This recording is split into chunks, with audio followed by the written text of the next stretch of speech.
Si tú eres miembro de la Iglesia de Cristo, quizá te ha pasado lo mismo que a mí. Oye, ¿qué religión eres? ¿Cristiano? ¿Y a qué iglesia vas? Yo voy a la Iglesia de Cristo. Sí, pero ¿cuál? ¿A la Iglesia de Cristo? Sí, pero, o sea, ¿cómo se llama? Simplemente se llama Iglesia de Cristo. Quizá te ha pasado esto mismo que me ha pasado a mí muchas veces.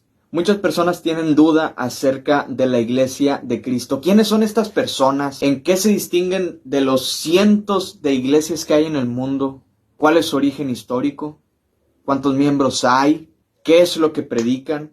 ¿Cómo se organizan? ¿Qué opinan de la Biblia? Y eso es lo que vamos a tratar de responder en un breve periodo de tiempo. La primera cosa es que no somos una denominación. Solamente nos llamamos Iglesia de Cristo porque es la iglesia que le pertenece a Cristo. Yo no le puedo poner un nombre a algo que no es mío. Como la iglesia no es mía, yo no le puedo poner un nombre. Simplemente es la Iglesia de Cristo. No ocupamos otro nombre para diferenciarnos de otras iglesias porque solamente Cristo estableció una iglesia.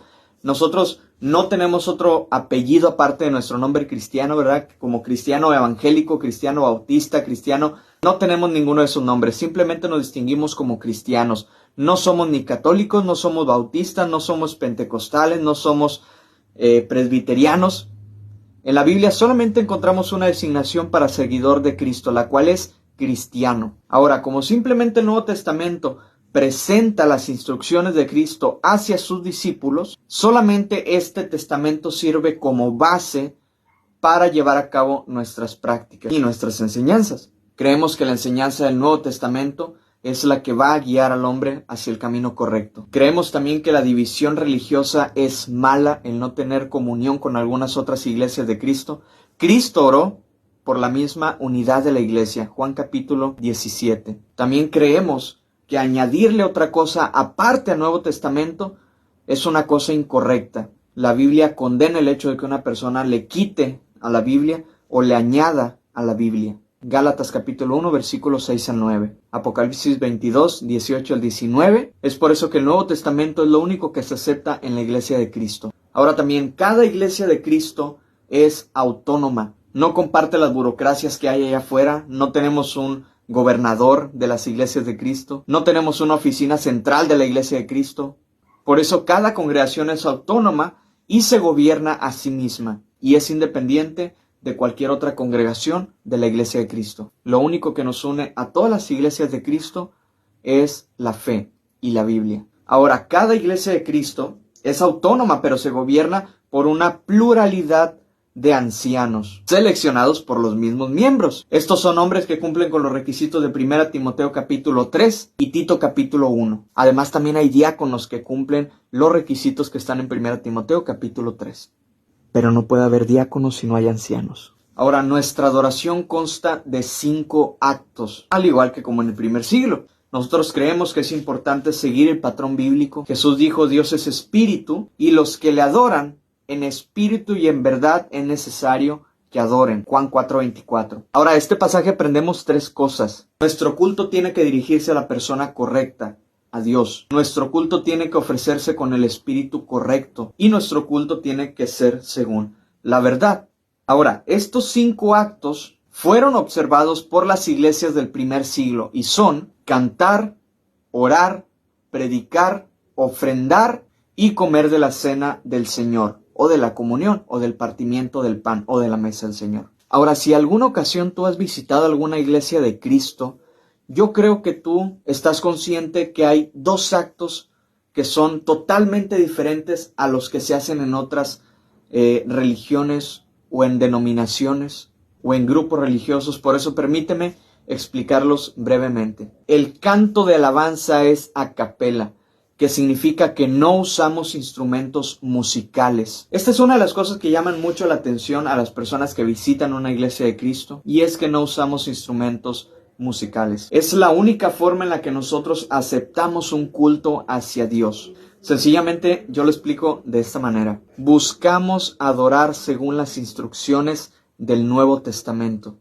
El Nuevo Testamento no incluye el uso de instrumentos musicales y por esa razón nosotros no los usamos. Si nosotros llegáramos a usar los instrumentos musicales, estaríamos haciendo uso pero sin apoyo de las Escrituras. Solamente hay 7 textos en toda la Biblia, en el Nuevo Testamento, que tienen que ver con la adoración a Dios.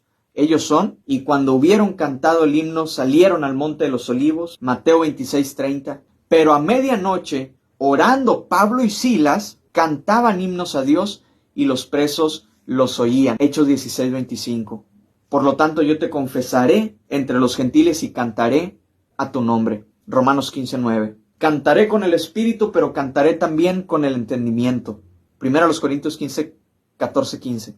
Hablando entre vosotros con salmos, con cánticos, con himnos espirituales, cantando y alabando al Señor en vuestros corazones, Efesios 5:19. La palabra de Cristo mora en abundancia en vosotros, enseñándonos y exhortándonos unos a otros en toda sabiduría, cantando con gracia en vuestros corazones al Señor con salmos e himnos y cánticos espirituales, Colosenses 3:16. ¿Está alguno de vosotros afligido?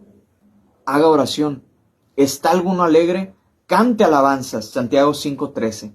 El instrumento mecánico de música está totalmente ausente de todos estos pasajes. Ahora, considerando la historia, el uso de instrumentos musicales apareció por primera vez hasta el siglo VI, obviamente después de Cristo. Ahora, otra cosa que quizá puede llamar la atención, les dije que había 2, es la participación de la Cena del Señor cada semana. Puede que tú hayas notado que en las iglesias de Cristo, a diferencia de las denominaciones, la Cena del Señor se lleva a cabo cada primer día de la semana. Esta cena fue conmemorada por Jesús la noche que fue entregado, Mateo 26 al 28. Fue observada por los cristianos en la memoria de la muerte del Señor Jesucristo. 1 Corintios capítulo 11, versículo 24 al 25. Los elementos son pan sin levadura y el fruto de la vid, que simboliza el cuerpo y la sangre del Señor Jesús. 1 Corintios 10, 16. Ahora, la razón por la que nosotros lo llevamos a cabo cada semana es porque nosotros queremos llevar a cabo lo que enseña el Nuevo Testamento. El Nuevo Testamento nos ilumina cuando dice: el primer día de la semana, reunidos los discípulos para partir el pan, Pablo les enseñaba, Hechos 27. Ahora, algunas personas dicen: bueno, pero eso no especifica el primer día de la semana de cada semana. Pero si uno estudia el Antiguo Testamento con relación al mandato de guardar el día sábado, tampoco especifica que cada semana. Dice: acuérdate del día de reposo para santificarlo. Los judíos entendían que era cada sábado, no tenían que escribírselo. Nos parece que por la misma lógica, cada primer día de la semana quiere decir cada primer día de la semana. Ahora, sabemos también por los relatos de historiadores muy reconocidos como Neander y Eusebius, que los cristianos del primer siglo tomaron la cena del Señor cada primer día de la semana. Ahora, ¿cuáles son los requisitos para ser un miembro de la Iglesia de Cristo? Bueno, el primero de ellos es oír el Evangelio, porque la fe viene por el oír, Romanos 10:17. Tenemos que creer, porque sin fe es imposible agradar a Dios, Hebreos 11:6. Tenemos que arrepentirnos de nuestros pecados, porque Dios ahora manda a todos los hombres en todo lugar que se arrepientan, Hechos 17:30. Tenemos que confesar, como cuarto lugar, al Señor Jesús como nuestro Salvador, porque a cualquiera pues que me confesara delante de los hombres, yo también le confesaré delante de mi Padre que está en los cielos, Mateo 10:32. Y como quinto paso tenemos que bautizarnos para el perdón de los pecados, porque Pedro dijo: arrepentíos y bautícese cada uno de vosotros para el perdón de los pecados, Hechos 2:38. Ahora, las iglesias de Cristo somos muy conocidos por hacer un énfasis bien marcado en el bautismo. Sin embargo, no enfatizamos nosotros el bautismo como una ordenanza de la iglesia, sino como un mandamiento del Señor. El Nuevo Testamento enseña que el bautismo es un acto esencial para la salvación. Marcos 16:16, Hechos 2:38, Hechos 22:16. No practicamos el bautismo de niños. ¿Sabes por qué? Porque no tenemos ejemplo en el Nuevo Testamento. Y el bautismo es solamente para pecadores que creen y se arrepienten. Un niño no puede creer y un niño no puede arrepentirse. Un niño no tiene pecado por el cual tenga que arrepentirse. Dice Jeremías que el hijo no llevará el pecado del padre, ni el padre llevará el pecado del hijo. Algunos grupos religiosos dicen que nosotros nacemos con el pecado, cosa que la Biblia no aprueba ni enseña. La única forma de bautismo que acepta la Iglesia de Cristo es por inmersión. De hecho, de ahí surge la palabra bautismo, que significa sumergir. No es rociar en la cabeza un poco de agua, sino sumergir completamente en el agua. De hecho, el bautismo simboliza una sepultura. Hechos 8:35 hasta el 39, Romanos 6:3 al 4, Colosenses 2:12. Entonces, esto es lo que hace la Iglesia de Cristo, lo que cree la Iglesia de Cristo y lo que hacen sus miembros y los requisitos para ser un miembro de la Iglesia de Cristo.